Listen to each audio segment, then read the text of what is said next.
চলমান বিপিএলে চট্টগ্রাম পর্বের তৃতীয় দিনের ম্যাচ ডে শেষ হওয়ার পর দুটা ম্যাচের ফলাফল পরিবর্তন করেছে পয়েন্ট টেবিলে দলগুলোর পজিশন। এবারের বিপিএল টুর্নামেন্টে নিজেদের তৃতীয় জয়ের দেখা পেয়েছে খুলনা টাইগার্স। দুর্বার রাজশাহীর বিপক্ষে নাটকীয়তায় ভরপুর ম্যাচে 400 রানের লড়াইটিতে খুলনার জয় 7 রানের ব্যবধানে।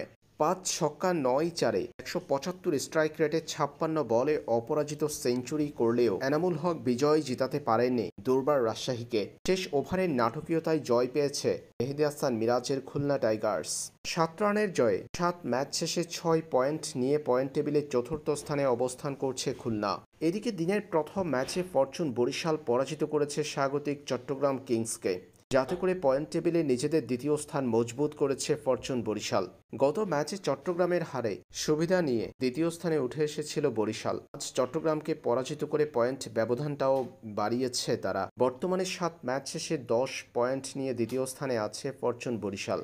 বরাবরের মতো আজও রংপুর রাইডার্স আছে সবার উপরে। প্লে অফ নিশ্চিত করা দলটির পয়েন্ট 16। প্লে অফে যেতে হলে ফরচুন বরিশালের এখনও প্রয়োজন অন্তত আরও 4 পয়েন্ট। দৌড়ে থাকা চট্টগ্রাম কিংস ও খুলনা টাইগার্সের পাশাপাশি প্লে অফের দৌড়ে আছেন দুর্বার রাজশাহীও।